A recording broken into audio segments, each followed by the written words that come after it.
Баршаңызға сәлем достар. Мерекелік дастарханға арналған құстың ұясы салатының рецептімен бөлісемін. Каналыма подписать етіп, қоңыраушаны басуды ұмытпаңыздар. Әрқашан сіздермен жаңа рецепттермен бөлісіп отырамын. Ең алдымен картошка пайды жасап аламыз. Ол үшін картошканы үккіштің майда көзінен өткізіп аламыз. Және салқын сумен крахмалын жақсылап жуып аламыз.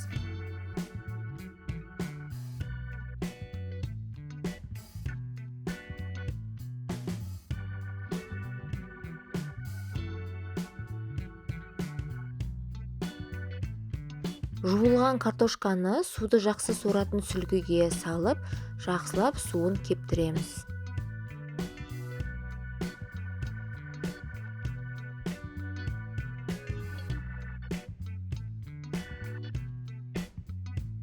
Суы кепкен құрғақ картошкаларымызды қызып тұрған майда орташа отта қызарғанша пісіріп аламыз.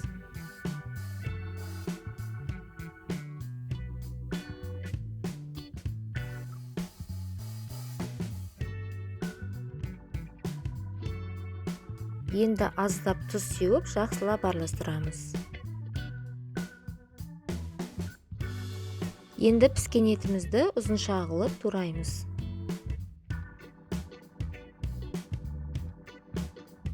Қиярымызды да дәл солай ұзынша қылып турап аламыз.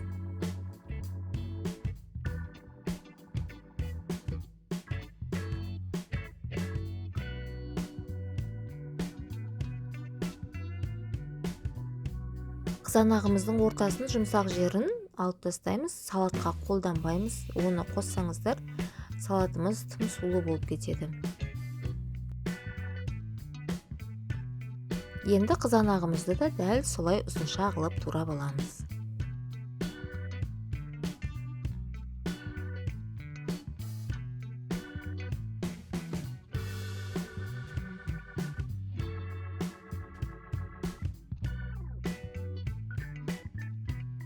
Жұмыртқаның ағын сарысын бәрін бірге, оны да ұзынша қылып турап аламыз.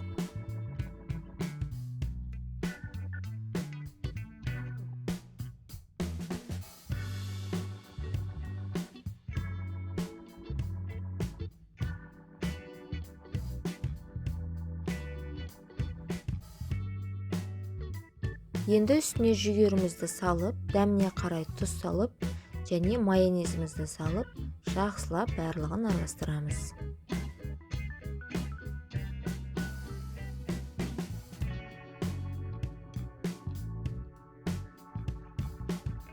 Міне біздің салатымыз дайын. Енді ыдысымызға салып, дөңгелек пішінге келтіреміз.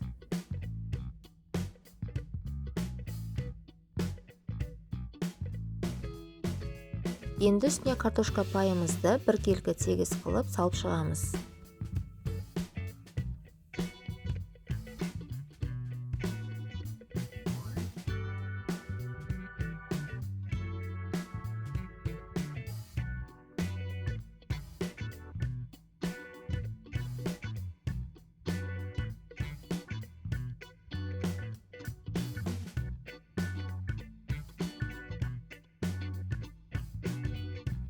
Енді ортасын қолымызбен шамалы осылай шұңқырлау қылып істейміз.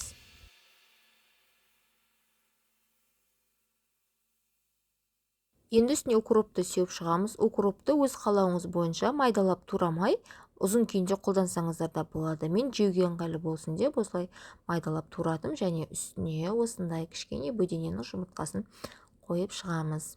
Міне біздің салатымыз дайын, өте әдемі, мерекелік дастарханның нағыз сәнін келтіретін салат. Жасап көріңіздер, комментарий жазып, подписать етуді ұмытпаңыздар. Назарларыңызға рахмет. Сіздермен бірге болған Мадина.